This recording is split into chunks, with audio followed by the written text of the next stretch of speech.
सभी को राधे राधे, सभी बच्चों को और बड़ों को। अब ये जो आज का पाठ है उसमें पार्वती जी शिव जी से पूछती हैं कि जो ये गायत्री हैं इनके रहस्य को जानने के इनके मन में जिज्ञासा होती है, तो वो शिव जी से पूछती हैं। क्या पूछती हैं, सुनिए ध्यान से। एक बार कैलाश पर्वत पर महादेव जी यानी शिव जी और पार्वती जी परस्पर वार्तालाप कर रहे थे। पार्वती ने जिज्ञासु होकर भगवान श्री से पूछा, हे स्वामी, आप तो समस्त ब्रह्मांड के ज्ञाता हैं, मतलब आपको तो सब कुछ पता है, योगेश्वर हैं। फिर आप किसके योग की उपासना किया करते हैं? वह कौन है जिसकी उपासना से आपको अनंत सिद्धियां प्राप्त हुई हैं? शिव बोले, पार्वती गायत्री वेद माता है। इस ब्रह्मांड में वह आदि शक्ति के रूप में जानी जाती हैं। वह संसार की माता है। मैं उसी गायत्री माता की उपासना करता हूँ। यह माता समस्त यौगिक साधनाओं की मूलाधार है। इसके 5 मुख हैं और 10 भुजाएं हैं। ऋषियों ने इसके दिव्य स्वरूप की भव्य कल्पना की है। पार्वती ने कहा, हे प्रभु, कृपया गायत्री माता के इस भव्य स्वरूप का वर्णन विस्तार से कीजिए।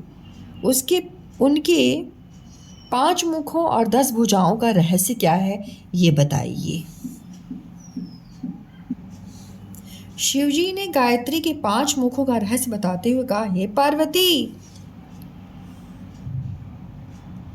यह संपूर्ण ब्रह्मांड जल, वायु, पृथ्वी, तेज और आकाश के 5 तत्वों से बना है। संसार में जितने भी प्राणी हैं उनका शरीर भी इन्हीं 5 तत्वों से बना है। इस पृथ्वी पर प्रत्येक जीव के भीतर गायत्री प्राण शक्ति के रूप में विद्यमान है। ये 5 तत्व ही गायत्री के 5 मुख हैं। मनुष्य के शरीर में इन्हें 5 कोश कहा गया है। ये 5 कोश अन्नमय कोश हैं, प्राणमय कोश, मनोमय कोश, विज्ञानमय कोश और आनंदमय कोश के नाम से जाने जाते हैं। ये 5 अनंत रिद्धि सिद्धियां के अक्षय भंडार हैं। इन्हें पाकर जीव धन्य हो जाता है। पार्वती ने पूछा, प्रभु, इन्हें जाना कैसे जाता है?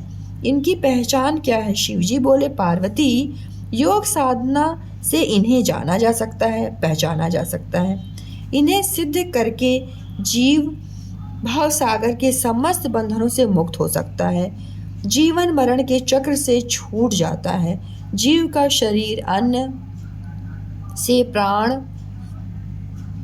तेज से, मन नियंत्रण से, ज्ञान विज्ञान से और कला से आनंद की श्री वृद्धि और पुष्टि होती है। गायत्री के 5 मुख इन्हीं तत्वों के प्रतीक हैं। अब शिवजी ने गायत्री की माँ की 10 भुजाओं के बारे में पार्वती जी से बोला। पार्वती जी ने पूछा, प्रभु, गायत्री की 10 भुजाओं का क्या अर्थ है? उन्होंने उनकी 10 भुजाओं के बारे में पूछा माँ पार्वती ने। तो शिवजी बोले, पार्वती, मनुष्य जीवन के 10 शूल अर्थात कष्ट हैं।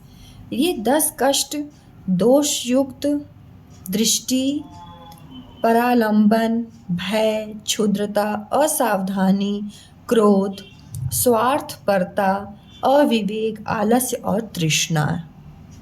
गायत्री की 10 भुजाएं इन 10 कष्टों को नष्ट करने वाली हैं।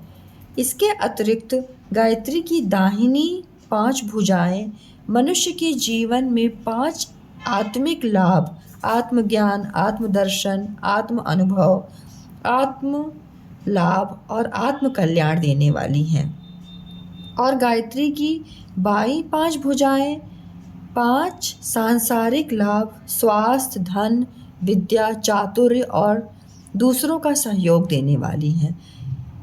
10 भुजी गायत्री का चित्रण इसी आधार पर किया गया है।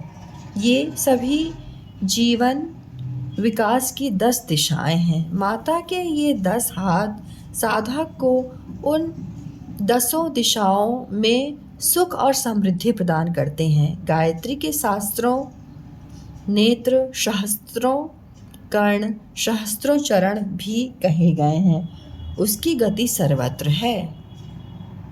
इस प्रकार आपने इस पाठ में गायत्री के 5 मुखों का रहस्य और उनकी 10 भुजाओं के रहस्य के बारे में जाना। अब हम जो दूसरा मतलब आगे वाला भाग होगा उसमें हम गायत्री कैसे कामधेनु के समान है, कामधेनु जो सभी सुखों को देती है, उसका वर्णन करेंगे।